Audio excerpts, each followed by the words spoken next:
Hello everyone, कैसे हैं आप सब। आई होप आप सब बहुत अच्छे हैं एंड अपना ध्यान बहुत अच्छे से रख रहे हैं। तो बच्चों, हम लोग पढ़ रहे थे किसके बारे में? BCK and introduction chapter number 1 के बारे में पढ़ रहे थे। इसके अंदर हम ऑलरेडी 4 क्लासेस कर चुके हैं। आज हमारी लास्ट एंड 5th क्लास है चैप्टर नंबर 1 की। तो चैप्टर नंबर 1 में लास्ट क्लास में हमने क्या कहाँ पे टॉपिक खत्म किया था? हम पढ़ रहे थे किसके बारे में? कंपनी के बारे में। तो उसी कंपनी के टॉपिक को हम आज दोबारा से करेंगे। इसके अंदर आगे और चीजें ऐड ऑन करेंगे कंपनी के अंदर। तो आइए देखते हैं कि हमने कल क्या क्या पढ़ा था। हमने कल पढ़ा था कंपनी के एक बेसिक इंट्रोडक्शन के बारे में, जिसमें मैंने आपको क्या बताया था? कंपनी क्या है? कंपनी एक बॉडी कॉर्पोरेट है। और उसके पास क्या है? बॉडी कॉर्पोरेट के पास है अपनी एक एंटिटी। अपनी एंटिटी बोले तो वो अपने मेंबर्स के नाम से जानी जाती है या मेंबर से अलग होती है? मेंबर से अलग होती है। इस कॉन्सेप्ट को मैंने क्या बोला था? Separate legal entity. जो चीजें स्लाइड में नहीं है, मैं मानकर चल रही हूं कि आप मेरे साथ लिख रहे होगे, और अगर नहीं लिख रहे हो तो आप नोट डाउन करते रहिए, वरना आपको बाद में आगे आने वाले टाइम में बड़ी दिक्कतें आ जाएंगी, क्योंकि सब कुछ स्लाइड में लिखना पॉसिबल नहीं है। बहुत से मैटर्स ऐसे होते हैं जो आपकी बुक में भी नहीं होंगे, तो आपको साथ साथ नोट्स बनाकर चलना है। ठीक है, तो चलिए स्टार्ट करते हैं आगे। कंपनी क्या थी? एक सेपरेट लीगल एंटिटी, यानी कि अपने मेंबर्स से जानी जाती है या अपने मेंबर से अलग होती है? अपने मेंबर से अलग होती है। क्या कंपनी का खुद का कोई नया नाम होता है? अलग नाम होता है अपने मेंबर्स के अलावा? बिल्कुल होता है। क्या नाम होता है उसका? Distinct name. और क्या होता है? क्या कंपनी का कोई एड्रेस होता है? बिल्कुल होता है, जिसे क्या कहा जाता है? Registered office. रजिस्टर्ड ऑफिस मतलब ऐसा ऑफिस, ऐसा प्लेस जहां पर कंपनी रजिस्टर्ड है, यानी कि उस प्लेस के अकॉर्डिंग रजिस्टर्ड होती है कंपनी। प्लेस डिसाइड करता है कि कंपनी कहाँ की होगी, किस स्टेट की होगी। ठीक है। और क्या होता है? कंपनी के पास अपना unique identification number. Identification number को मैंने क्या बताया था? सिन नंबर। सिन नंबर बोले तो फुल फॉर्म बताओ सिन नंबर की। Yes, corporate identification number. Corporate identification number जो है, ये किसका कॉम्बिनेशन था, किसका हाइब्रिड था? Alpha numeric. अल्फा न्यूमेरिक बोले तो अल्फाबेट्स प्लस डिजिट्स। अल्फाबेट्स यानी कि क्या बताते हैं आपको? अल्फाबेट्स बताते हैं आपको कि कंपनी लिस्टेड है या अनलिस्टेड है, कंपनी पब्लिक है या प्राइवेट है, कंपनी कहाँ पर स्टेट, किस स्टेट के अंदर है, कहाँ पर सिचुएटेड है कंपनी। और जो आपके न्यूमेरिक डिजिट्स थी वो क्या बताते हैं? वो बताते हैं कि आपकी कंपनी का कोड क्या है। कोड जो है वो डिसाइड करता है कि आपकी कंपनी क्या बिजनेस करने वाली है।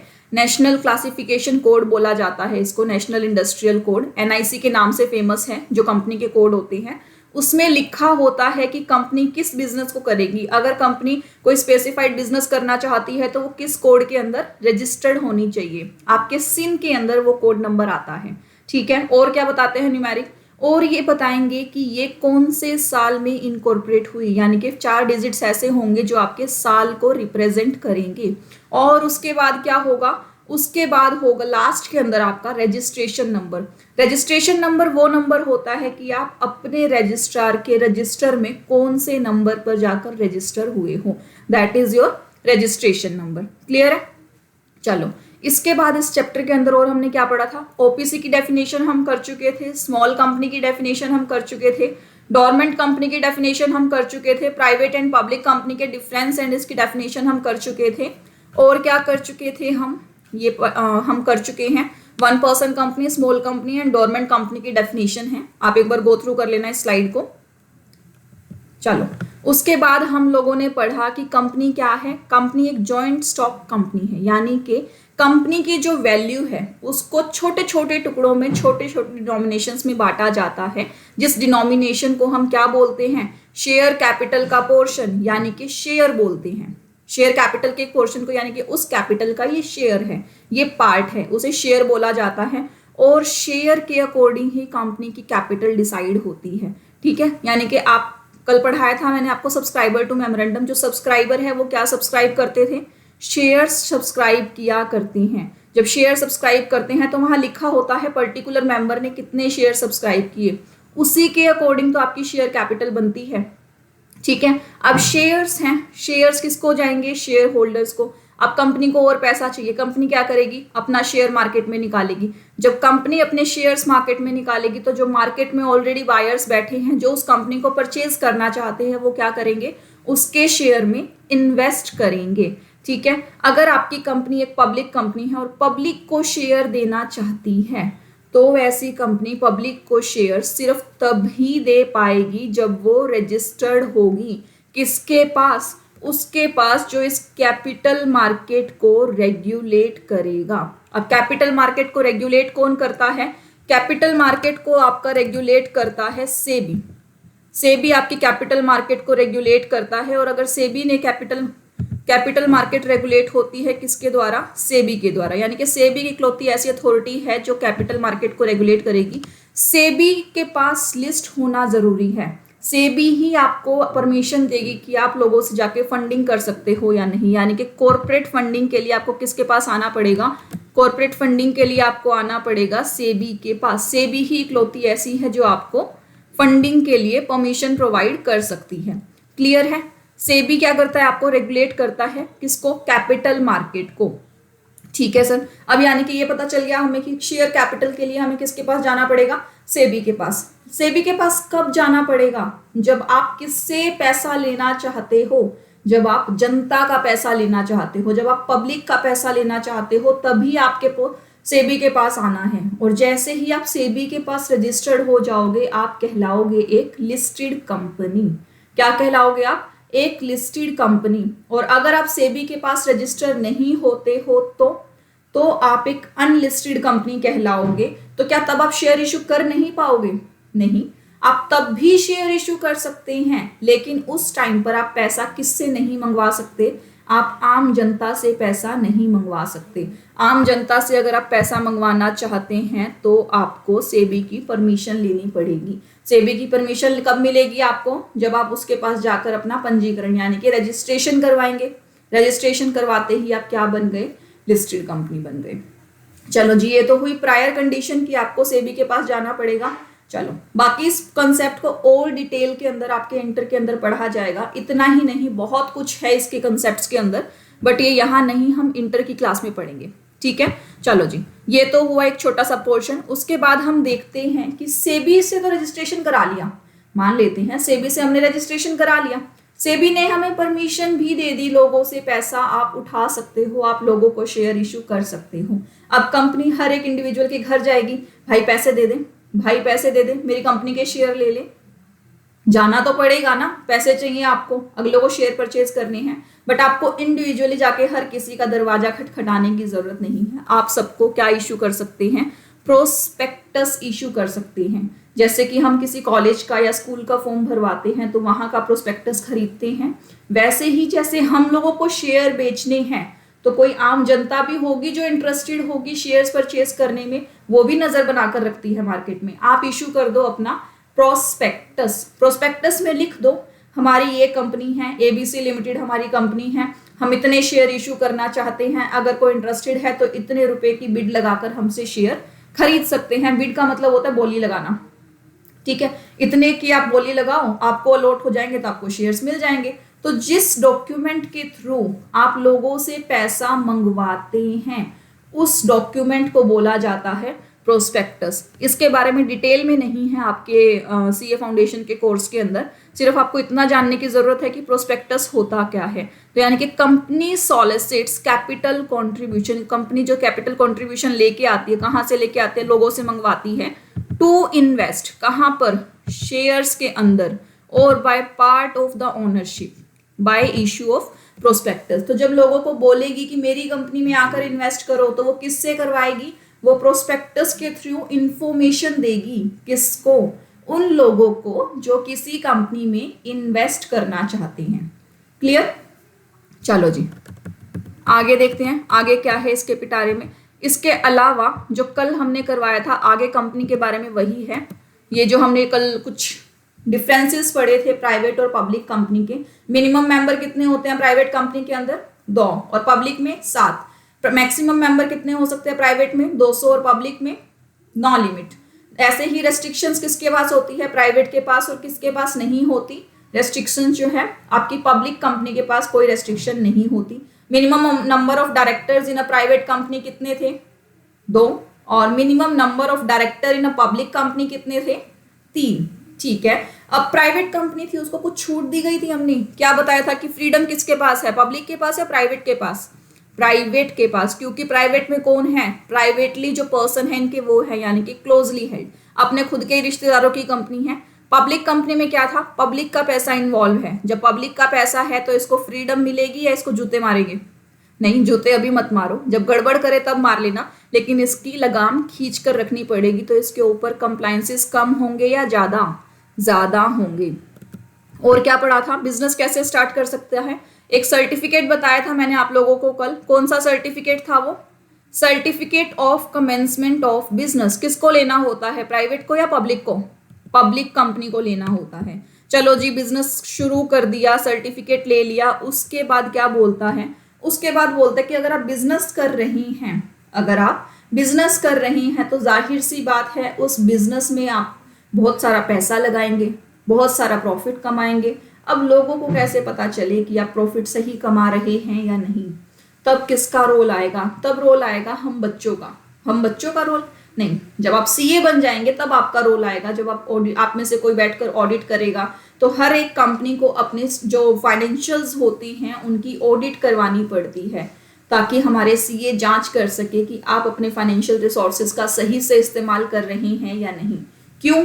क्योंकि ओनर्स अलग हैं और कंपनी अलग है। ओनर का काम क्या था? पैसा दे दिया। अब कंपनी संभाल रही है वो पैसा। अब कंपनी सही से संभाल रही है या नहीं संभाल रही है, ये कौन देखेगा? ये हमारे ऑडिटर साहब देखेंगे। ऑडिटर आएंगे, वो चेक करेंगे, अच्छा इतना पैसा लिया था शेयर होल्डर से, ये कहकर लिया था, क्या यहीं पर लगाया है? क्या फिजूल खर्ची तो नहीं हो रही? क्या पैसा वेस्ट तो नहीं किया जा रहा? ये सारी चीजें आपकी स्टैट्यूटरी ऑडिटरी में पता चल जाएंगी। क्या जो डायरेक्टर आपने अपॉइंट किए थे वो फ्रॉड तो नहीं कर रहे? कंपनी का अकाउंट खाली करके अपना पर्सनल अकाउंट तो नहीं भर रहे? तो ये फ्रॉड चेक करने के लिए कंपनीज की ऑडिट को कंपल्सरली किया गया। और यदि आपकी कंपनी लिस्टेड है तो और मारे गए। क्यों मारे गए? लिस्टेड कंपनी के लिए सेबी बोलता है इसमें किसका पैसा लगा हुआ है, किसका स्टेक लगा हुआ है? हमारी आम जनता का, बेचारी मासूम भोली भाली जनता का पैसा लगा हुआ है। उसके पैसे के साथ छेड़छाड़ बर्दाश्त नहीं की जाएगी। तो हर कंपनी को बोला गया कि हर क्वार्टर में, क्वार्टर होता है आपका 3 महीनों का, तिमाही, यानी कि आपको अपने रिजल्ट तिमाही दिखाने होंगे। 3 महीनों के एंड के बाद आपको बताना होगा कि आपने कंपनी में क्या क्या किया, क्या काम किया, क्या प्रोग्रेस चल रही है, आपका क्वार्टरली प्रॉफिट कितना है। तो यानी कि आपको क्या दिखाने पड़ेंगे? अपने क्वार्टरली रिजल्ट दिखाने पड़ेंगे। किसको दिखाने पड़ेंगे? सेबी को दिखाने पड़ेंगे। यानी कि हर क्वार्टर के एंड में, विद इन 45 डेज होता है आपका ये, तो हर क्वार्टर के एंड में आपको अपने क्वार्टरली रिजल्ट्स जो हैं वो दिखाने ही पड़ेंगे। क्लियर है? अगर आपसे मांगे जाएंगे रिजल्ट तो आपके ऊपर एक डर बना रहेगा, ऑडिट होनी है इनकी, क्वार्टरली रिजल्ट जाएगा तो काम कैसा होगा? अप टू डेट काम होगा। जब अप टू डेट काम होगा और उसकी रेगुलर फाइलिंग होती रहेगी तो ट्रांसपेरेंसी बनेगी। ट्रांसपेरेंसी का मतलब होता है पारदर्शिता, यानी कि आप जो काम कर रहे हैं सामने वाले को वो साफ दिखाई देगा। जब आपके फाइनेंशियल्स गड़बड़ होंगे और गड़बड़ फाइनेंशियल्स जब आप फाइल करोगे जब गड़बड़ फाइनेंशियल्स को, तो सामने वाला देखकर पहचान जाएगा कि इस कंपनी में कुछ तो झोल चल रहा है, कुछ तो गोलमाल है यहाँ पे। क्लियर है? तो यानी कि आपको खाते कैसे बनाने हैं? अच्छे खाते बनाने हैं, क्योंकि आपकी वो ऑडिट में भी होना है वेरीफाई, प्लस आपको हर क्वार्टर के एंड में फाइल भी करना है। अनलिस्टेड कंपनी के केस में आपको एनुअली फाइल करने होते हैं अपने जो फाइनेंशियल्स हैं। किसके पास? रजिस्ट्रार ऑफ कंपनी के पास। और जो लिस्टेड कंपनी है उसको भी साल में एक बार रजिस्ट्रार ऑफ कंपनीज के पास तो फाइल करने ही होते हैं, प्लस क्वार्टरली सेबी के पास भी फाइल करने होते हैं। सेबी के पास भी अपने रिजल्ट्स जो है वो पब्लिश करने होते हैं। क्लियर? चलो जी आगे चलते हैं। कंपनीज के अंदर हमारे पास सिर्फ इतना ही था। आप सबको समझ में आया कंपनीज के अंदर सारा कुछ? तो चलो जी एक बार ये स्लाइड्स पूरी देख लो। फर्स्ट पेज में क्या था? फर्स्ट पेज के अंदर है हम लोगों का, फर्स्ट पेज के अंदर है हमारा कि कंपनी क्या है, बॉडी कॉर्पोरेट, इसके बारे में है कि इसके अंदर क्या क्या डॉक्यूमेंट्स लगते हैं, क्या क्या इसके पास अपना पर्सनल होता है, नाम होता है, एड्रेस होता है, आइडेंटिफिकेशन नंबर होता है। उसके बाद पढ़ा हमने किसके बारे में? ओपीसी के बारे में। फिर small company, dormant company, private and public companies, and इसके बाद और क्या पढ़ा हमने, और इसके बाद पढ़ा हमने सेक्शन ये 1 person small and dormant company की डेफिनेशन के बाद पढ़ा कि कंपनी में क्या होते हैं शेयर्स, शेयर को रेगुलेट करने के लिए कैपिटल मार्केट के अंदर कौन बैठा है, सेबी के अप्रूवल के बाद जब आपको शेयर्स मार्केट में लेकर आने हैं तो किस डॉक्यूमेंट के थ्रू लेकर आ सकते हो, प्रोस्पेक्टस के थ्रू। एमओए एओए क्या होता है ये हम पढ़ चुके हैं।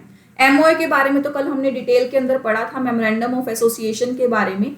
आर्टिकल्स ऑफ एसोसिएशन के बारे में थोड़ी सी जानकारी ले लेते हैं। एओए, एओए होता है एमओए का छोटा भाई, यानी कि एमओए क्या हो गया, बड़ा भाई। एमओए के अंदर सारी चीजें लिख दी आपने, क्या कंपनी का ऑब्जेक्ट रहेगा, क्या नाम रहेगा, क्या रजिस्टर्ड ऑफिस रहेगा, क्या आपकी कैपिटल रहेगी और क्या आपकी लाइबिलिटीज रहेगी। अब छोटा भाई क्या बताएगा, बड़े भाई ने बता दिया ऑब्जेक्ट क्या है कि काम क्या करना है, छोटा भाई तरीका बताएगा, काम तो ये करने हैं जो बड़े भैया ने कहे हैं, इस तरीके से करनी है। यानी कि आर्टिकल्स ऑफ एसोसिएशन में क्या लिखा जाएगा, rules and regulations of working of the company. तो आर्टिकल्स ऑफ एसोसिएशन क्या है, छोटा भाई ऑफ एमओए। एमओए बोले तो मेमोरेंडम ऑफ एसोसिएशंस, जिसके अंदर गाइडलाइंस लिखी होंगी, रूल्स एंड रेगुलेशंस लिखे होंगे, किसके बारे में कि कंपनी में काम कैसे किया जाएगा, कंपनी में कौन डायरेक्टर होगा, अगर कोई डायरेक्टर डिफॉल्ट कर रहा है तो उसको लात कैसे मारी जाएगी, मतलब उसे कंपनी से निकाला कैसे जाएगा, कंपनी में शेयर्स किस तरीके से इशू होंगे, क्या कंपनी लोन ले सकती है। तो इस तरह की बातें आपके आर्टिकल्स ऑफ एसोसिएशन में लिखी होती हैं। क्लियर है। उसके बाद हमने आज जो पढ़ा था वो क्या है, स्टैट्यूटरी ऑडिट होते हैं, क्वार्टरली रिजल्ट्स। क्वार्टरली रिजल्ट्स बोले तो आपके फाइनेंशियल्स को 3 महीनों के आधार पर बनाया जाता है और फाइल किया जाता है कि इन 3 महीनों में कंपनी ने क्या किया। ठीक है। उसके बाद ये पोर्शंस क्या था, प्राइवेट कंपनी को क्या है, लेसर कंप्लायंस। लेस कंप्लायंस मतलब इसके पास फ्लेक्सिबिलिटी कम है कि ज्यादा है, ज्यादा है। और इसको ये बेनिफिट क्यों दिया गया है, प्रिविलेज का मतलब होता है ये बेनिफिट्स, इसको ये बेनिफिट्स क्यों दी गई हैं, क्योंकि ये कंपनी कैसी होती है, क्लोजली हेल्ड, यानी कि इसके जो ओनर्स हैं वो आपस में कुछ ना कहीं मिले जुले होते हैं, इसीलिए पब्लिक कंपनी को ये फैसिलिटी नहीं है। ठीक है।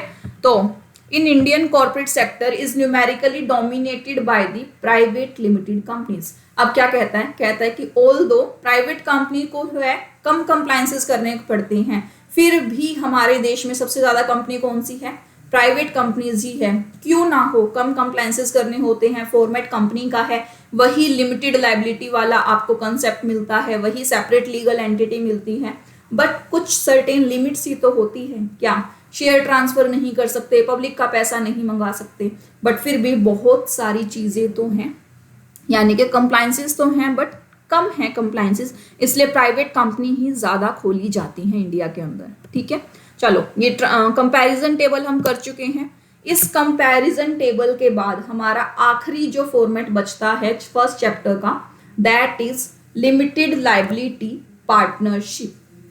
लिमिटेड लायबिलिटी पार्टनरशिप, इस वर्ड को ध्यान से देखो, ये क्या बोलता है, ये एक पार्टनरशिप है। इस फॉर्मेट के अंदर एक पार्टनरशिप है जिसकी लायबिलिटी कैसी है, लिमिटेड। यानी कि फर्स्ट पॉइंट देखो क्या लिखा है, the liability of the partner is limited, यानी कि लिमिटेड लायबिलिटी पार्टनरशिप में क्या पहला बेनिफिट आपको मिलने वाला है, आपकी लायबिलिटी कैसी हो जाएगी, लिमिटेड हो जाएगी। यानी कि अगर आपकी जो बैंक की आपकी जो बिजनेस की लायबिलिटीज है, आपकी बिजनेस की एसेट से ऊपर चली गई तो भी आपके खुद की पर्सनल वेल्थ को कोई लॉस नहीं है।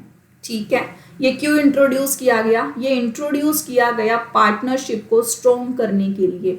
अब पार्टनरशिप में क्या था, पार्टनरशिप कौन कर सकता है, कोई भी दो से ज्यादा लोग मिलकर कर सकते थे पार्टनरशिप। कॉन्ट्रैक्ट करना है कि हम बिजनेस करेंगे, बिजनेस कौन सा होगा उसके ऊपर कोई रेस्ट्रिक्शंस नहीं लगाई हुई थी, सिर्फ कोई भी लीगल बिजनेस आप कर सकते हैं, यानी कि वैध बिजनेस कर सकते हैं, अवैध बिजनेस आपको नहीं करने, इलीगल काम नहीं करने, लीगली जो काम अलाउड है वो सब आप बिजनेस में कर सकते हो। ठीक है सर। अब पार्टनरशिप के लिए हमारे जैसे CA/CS जो लोग हैं उन्होंने बोला कि हम लोग पार्टनरशिप कर लेते हैं, पर बोले कि यार इसके अंदर तो लायबिलिटी कैसी है, अनलिमिटेड है, हम तो मारे जाएंगे, हम बेचारे CA/CS लोग, हम अपना दिमाग चलाते हैं, इतनी कोई करोड़ों अरबों की जायदाद पड़ी है हमारे पास। तो इन लोगों को बेनिफिट देने के लिए मिनिस्ट्री ऑफ कॉर्पोरेट अफेयर्स ने सोचा क्यों ना हम पार्टनरशिप को भी लिमिटेड लायबिलिटी का बेनिफिट दे दें। तो ऐसा सोच रखकर इन्होंने 2008 में एक एक्ट बनाया, LLP एक्ट, यानी कि अब एक फॉर्म वो बना दिया कि आप पार्टनरशिप को अगर रजिस्टर करवा लो, किसके पास, मिनिस्ट्री ऑफ कॉर्पोरेट अफेयर्स के पास। Normally ministry of corporate affairs के पास कौन रजिस्टर्ड होती है, हमारी कंपनी रजिस्टर्ड होती है, लेकिन उसी मिनिस्ट्री ऑफ कॉर्पोरेट के पास अगर आप अपनी पार्टनरशिप को रजिस्टर करवा लो अंडर LLP, तो आप एक लिमिटेड लायबिलिटी पार्टनरशिप एंजॉय कर सकते हो।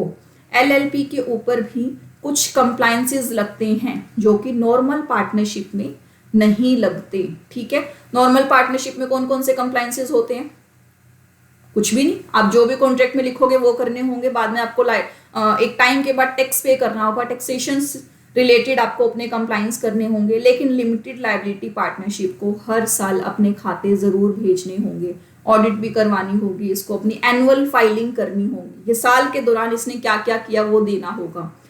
ठीक है, और जैसे कि कंपनी के पास लिमिटेड लायबिलिटी थी, लेकिन कंपनी के ओनर्स अलग थे और कंपनी के मेंबर्स अलग थे, यहाँ क्या बोलता है, यहाँ ये बोलता है कि आपको काम करने के लिए ऐसे ओनर्स मेंबर्स के अलग अलग, डायरेक्टर्स और मेंबर्स की अलग अलग जरूरत नहीं है, आप एक डेजिग्नेटेड पार्टनर की डेफिनेशन दे दो उनको, यानी कि जो आपके पार्टनर्स है वो क्या बन जाएंगे, अब आपके डेजिग्नेटेड पार्टनर्स। ठीक है, यानी कि डायरेक्टर्स की भूमिका निभाएंगे ये पार्टनर्स भी, क्योंकि ये सब क्या है, प्रोफेशनल्स की फॉर्म में होते हैं, इसलिए इनको डेजिग्नेटेड पार्टनर्स, ये ही बिजनेस में काम करेंगे जो अपनी LLP को इनकॉर्पोरेट करवाते हैं। ठीक है, उसके बाद क्या है, LLP इनकॉर्पोरेट होने के बाद क्या बन जाएगी, एक आपकी separate legal entity. Separate legal क्यों बनेगी, क्योंकि हमें इसको कैसी लायबिलिटी देनी है, लिमिटेड लायबिलिटी देनी है, और ये कब पॉसिबल है, जब दोनों पर्सन अलग अलग हो। कंपनी में थी लिमिटेड लायबिलिटी, वो कब थी, जब दोनों पर्सन क्या थे, अलग अलग पर्सन थे। ठीक है, अब कंपनी अलग है यानी कि LLP अलग है अब, और इसके पार्टनर्स अलग है। जब पार्टनर्स अलग है तो LLP की लायबिलिटीज के लिए कौन लायबल है, LLP खुद ही लायबल है। जितना बिजनेस LLP का है, अगर उस बिजनेस से आपका जो लायबिलिटी है, बिजनेस की लायबिलिटी वो फुलफिल हो पा रही है तो ठीक है, अगर नहीं हो पा रही तो उन बेचारे निर्दोष पार्टनर्स को कोई तंग नहीं करेगा। ये सेपरेट लीगल एंटिटी कब आई इसके पास, जब इसके पास क्या था, जब इसके पास था एक बॉडी कॉर्पोरेट होने का बेनिफिट। ठीक है, अब ये जो सेपरेट लीगल एंटिटी की वजह से ये क्या बन चुकी है, अपने पार्टनर से अलग हो गई है। जब ये अपने पार्टनर से अलग हो चुकी है तो पार्टनर्स की लाइफ का और LLP की लाइफ का कोई आपस में लेना देना नहीं है, यानी कि पार्टनर्स जिए चाहे मरे, LLP नहीं मरेगी। यानी कि इसका सक्सेशन कैसा हुआ, परपेचुअल। परपेचुअल का मतलब होता है ऑन गोइंग, जो चलता रहता है, चलता रहता है। ठीक है, कंपनी के पास और क्या था, अपना खुद का नाम, खुद का रजिस्टर्ड ऑफिस और खुद का identification number. Same as LLP के पास भी खुद का नाम होता है, खुद का रजिस्टर्ड ऑफिस होता है एंड खुद का आइडेंटिफिकेशन नंबर होता है, जिसको बोला जाता है LLPIN, limited liability partnership identification number. ठीक है, चलो जी, अब इसके दो फीचर्स हैं मेनली, क्या है कि सबसे पहले तो इसका इनकॉर्पोरेशन होना जरूरी है। क्या पार्टनरशिप का इनकॉर्पोरेशन होना जरूरी था, कॉन्ट्रैक्ट बनाते ही वो हो नहीं गई थी, वो बन नहीं गई थी, बिल्कुल बन गई थी। तो लिमिटेड लायबिलिटी पार्टनरशिप कॉन्ट्रैक्ट से नहीं बनती, वो इनकॉर्पोरेशन से बनती है, यानी कि जब उसका MCA के पास पंजीकरण यानी कि रजिस्ट्रेशन होगा, उसी के बाद ही वो जन्म लेगी, यानी कि उसी के बाद ही वो इनकॉर्पोरेट होगी। और जैसे ही वो इनकॉर्पोरेट हुई वैसे ही वो बनी सेपरेट लीगल एंटिटी। जब वो सेपरेट लीगल एंटिटी है तो लिमिटेड लायबिलिटी, परपेचुअल सक्सेशन, ये सब बेनिफिट उसे खुद म खुद मिल जाएंगे। तो ऊपर के कॉन्सेप्ट्स को पढ़ के हमें क्या पता चलता है कि ये एक हाइब्रिड है। हाइब्रिड किसका है, हाइब्रिड का मतलब क्या होता है, पहले तो मिक्सचर। हाइब्रिड है किसका, कंपनी का और पार्टनरशिप का। कुछ फीचर्स इसमें पार्टनरशिप वाले हैं, कुछ फीचर्स इसने कंपनी वाले अडॉप्ट किए हैं, ताकि आपको unlimited liability and going concern का बेनिफिट मिल सके। ठीक है, तो चलिए कुछ कंपैरिजन करते हैं LLP का उसके ट्रेडिशनल पार्टनरशिप के साथ। LLP को क्या बोला जाता है, LLP बोलता है आपस में कि LLP के बारे में हमने अभी क्या पढ़ा, LLP की लायबिलिटी कैसी होती है, लिमिटेड या अनलिमिटेड, लिमिटेड। बट जब हमने पार्टनरशिप पढ़ा था तो पार्टनर्स की लायबिलिटी कैसी थी, अनलिमिटेड। ठीक है, क्या एलएलपी का इनकॉर्पोरेशन होना जरूरी है? बिल्कुल जरूरी है, मैंडेटरी है एलएलपी का इनकॉर्पोरेशन। बट क्या पार्टनरशिप का मैंडेटरी था? पार्टनरशिप का रजिस्ट्रेशन कोई मैंडेटरी नहीं था। पार्टनरशिप चाहे तो रजिस्टर हो और चाहे तो रजिस्टर ना हो। पार्टनरशिप को रजिस्ट्रेशन करने के लिए आपका जो अथॉरिटी है उसका नाम है रजिस्ट्रार ऑफ फर्म्स। लेकिन एलएलपी को इनकॉर्पोरेट करने के लिए जो अथॉरिटी है उसका नाम है ministry of corporate affairs. Clear है? Ministry of corporate affairs. चलो जी, आगे क्या है हमारे पास? आगे है हमारे पास it is a legal entity. Legal entity है क्यों? क्योंकि इसका इनकॉर्पोरेशन बाय लॉ हुआ है और इनकॉर्पोरेशन होने के बाद वो इसे एक सेपरेट पर्सन मांगता है, यानी कि ये और अपने पार्टनर्स दोनों अलग अलग होते हैं। बट क्या पार्टनरशिप में ऐसा था? नहीं, पार्टनरशिप में कोई लीगल एंटिटी नहीं थी, वो एक कॉन्ट्रेक्चुअल रिलेशन था। कॉन्ट्रैक्ट खत्म तो पार्टनरशिप खत्म। बट एक एलएलपी एक बॉडी कॉर्पोरेट बन चुकी है, ये एक बार जन्म ले लिया तो ये मरेगी तो लॉ के साथ ही मरेगी। पार्टनर्स के आने जाने से इसके ऊपर कोई फर्क नहीं पड़ता। ठीक है सर, चलो जी, आगे क्या था? पार्टनरशिप की बात करें तो वहां पर मिनिमम नंबर ऑफ मेंबर्स कितने थे? वहां पर मिनिमम नंबर ऑफ मेंबर थे आपके 2 और मैक्सिमम कितने थे आपके? मैक्सिमम थे आपके 20 नहीं, कितने थे मैक्सिमम नंबर ऑफ पार्टनर आपके? मैक्सिमम थे हमारे पास 20 नहीं 50। टोटल 50 नंबर ऑफ मेंबर्स हमारे पास होने वाले हैं। ठीक है, और लेकिन एलएलपी की अगर हम बात करें तो एलएलपी में मिनिमम कितने मेंबर होने चाहिए? एलएलपी में भी मिनिमम तो 2 ही होने चाहिए, बट मैक्सिमम कितने हो सकते हैं? मैक्सिमम की कोई लिमिट नहीं है सर, मैक्सिमम कितने भी हो सकते हैं यहाँ पे। यानी कि इसने तो प्राइवेट कंपनी को भी मात दे दी। प्राइवेट कंपनी में मैक्सिमम मेंबर्स कितने थे? 200। लेकिन पब्लिक कंपनी में कितने थे मैक्सिमम मेंबर? कोई लिमिट नहीं थी। तो यानी कि इसने फीचर्स भी कौन सी कंपनी के उठाए हैं? टॉप मोस्ट कंपनी के उठाए हैं, पब्लिक कंपनी का फीचर उठाया। तो मैक्सिमम नंबर ऑफ मेंबर यहाँ पर कोई लिमिट नहीं है अगर आप क्या करते हैं, एक एलएलपी को इनकॉर्पोरेट करते हैं। क्लियर? चलो जी, आगे देखते हैं आगे क्या है इस कॉन्सेप्ट के अंदर। आगे फर्स्ट काम हम कर चुके हैं। फर्स्ट काम क्या था आपका? फर्स्ट ये था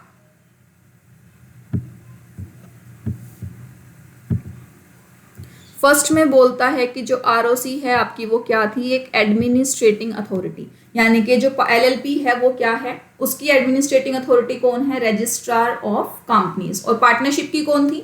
रजिस्ट्रार ऑफ फर्म्स। ठीक है, अब कंपनी को इनकॉर्पोरेट कौन हुआ है? एलएलपी या पार्टनरशिप फर्म? एलएलपी हुई है, तो स्टैट्यूटरी कंप्लायंसेस जो एमसीए करवाएगा किससे करवाएगा? पार्टनरशिप से या एलएलपी से? एलएलपी से करवाएगा। जाहिर सी बात है, जब कोई कंपनी एमसीए के जब जो बंदा एमसीए के पास जाकर रजिस्टर हुआ है उसी के ऊपर तो एमसीए अपने कानून लगाएगा, उसके ऊपर तो लगाएगा ही नहीं जो कभी एमसीए के पास आया ही नहीं। तो किसके ऊपर लगेंगे? एलएलपी के ऊपर लगेंगे। और स्टैट्यूटरी कंप्लायंस किसके ऊपर नहीं होंगे? पार्टनरशिप फर्म के पास नहीं होंगे। पार्टनरशिप को जो कंप्लायंस करने होते हैं वो बहुत ही मिनिमम होते हैं, वो इनकम टैक्स के अकॉर्डिंग इसे करने पड़ते हैं। ठीक है, उसके बाद क्या है? हर एक पार्टनर जो है एलएलपी का वो सिर्फ किसका फर्म है, किसका एजेंट है? वो कंपनी का एजेंट है, यानी कि वो अपनी एलएलपी का एजेंट है। लेकिन पार्टनरशिप फर्म ने हमने क्या पढ़ा था? Mister A, mister B, mister C, 3 partner हैं। तो ए के काम के लिए कौन लायबल था? बी और सी। बी के काम के लिए कौन लायबल थे? ए और सी। और सी के काम के लिए कौन लायबल थे? ए और बी मिलकर दोनों के दोनों लायबल थे। यानी कि सारे पार्टनर्स एक दूसरे के एजेंट होते हैं। जबकि एलएलपी में कैसा होता है? एलएलपी में होता है कि हर पार्टनर सिर्फ एलएलपी का ही एजेंट है, यानी कि एलएलपी के बिहाफ पर काम करेगा, वो दूसरे पार्टनर्स के बिहाफ पर काम नहीं करेगा। ये फायदा इसे इसलिए मिला क्योंकि एलएलपी को एक सेपरेट लीगल एंटिटी का स्टेटस मिल चुका था। ठीक है, तो चलिए एलएलपी के अंदर इतना ही है अभी हमारे सिलेबस में, इससे ज्यादा हमें नहीं पढ़ना एलएलपी के बारे में। तो एलएलपी को एक क्विक ओवरव्यू ले लेते हैं कि एलएलपी के बारे में क्या था। एलएलपी एक हाइब्रिड है सर, किसका? कंपनी फॉर्मेट का और पार्टनरशिप फॉर्मेट का। कंपनी फॉर्मेट के अंदर क्या बेनिफिट्स थे आपको? लिमिटेड लायबिलिटी मिल रही है, सेपरेट लीगल एंटिटी है आपकी और परपेचुअल सक्सेशन है। तो हमने ये सारे बेनिफिट्स कंपनी वाले किसको दे दिए? पार्टनरशिप को दे दिए। और पार्टनरशिप में क्या बेनिफिट थे कि मिनिमम 2 से आप स्टार्ट कर सकते हो, तो मिनिमम 2 से आप यहाँ पर भी स्टार्ट कर सकते हो। तो मिनिमम 2 वाले यहाँ पर भी आपको बेनिफिट्स दे दिए गए और साथ में जो पार्टनरशिप की लिमिटेशन थी, क्या मैक्सिमम मेंबर कितने हो सकते हैं, 20 या 50? 50 हो सकते हैं। 20 कौन सा कंसेप्ट है आपका, अर्लियर कंसेप्ट है, अब वो लिमिट बढ़ाकर 50 कर दी गई है। लेकिन एलएलपी के अंदर कितने हो सकते हैं, एलएलपी में कोई लिमिट नहीं है। लीगल एंटिटी कौन है, एलएलपी या पार्टनरशिप, एलएलपी, ठीक है। इनकॉर्पोरेशन किसका जरूरी था, एलएलपी का या पार्टनरशिप का, एलएलपी का। जिसका इनकॉर्पोरेशन हुआ उसी के स्टैट्यूटरी कंप्लायंसेस ज्यादा होंगे, तो स्टैट्यूटरी कंप्लायंसेस किसको ज्यादा कर रहे हैं, एलएलपी को या फिर पार्टनरशिप को, एलएलपी को। अच्छा जी, एलएलपी के जो मेंबर्स थे क्या बोला गया था उनको, डेजिग्नेटेड पार्टनर्स। वो किसके एजेंट है, वो फर्म के एजेंट है या वो आपस में सबके एजेंट है, एलएलपी के जो पार्टनर्स हैं वो सिर्फ फर्म के एजेंट हैं, जबकि पार्टनरशिप के पार्टनर किसके एजेंट है, फर्म के भी थे और आपस में एक दूसरे के भी थे। यानी कि पार्टनरशिप के अंदर जो हमारी ट्रेडिशनल पार्टनरशिप है उसके अंदर पार्टनर्स के बीच क्या होना चाहिए, म्यूचुअल एजेंसी होनी चाहिए। क्लियर है, तो पार्टनरशिप के अंदर सिर्फ इतना ही था हमारे पास एलएलपी के अंदर। तो चलिए इसी के साथ हमारा चैप्टर नंबर 1 जो है वो खत्म होता है। तो आप इस पूरे चैप्टर को कंबाइंडली पढ़ो और उसके बाद अगर इस चैप्टर में कोई दिक्कत है तो मुझे बताओ। कोई भी डाउट है, कोई भी सजेशन है आपका तो मोस्ट वेलकम है। मेरा व्हाट्सएप नंबर आप सबके पास होगा, ठीक है। तो आप सब कोई भी क्यूरीज या कोई भी आपका सजेशन है वीडियो के रिगार्डिंग या कोई भी डाउट है तो आप मुझे भेज सकते हैं, मेरे व्हाट्सएप नंबर मुझ पर व्हाट्सएप कर सकते हैं। तब तक के लिए पढ़ते रहिए। Thank you.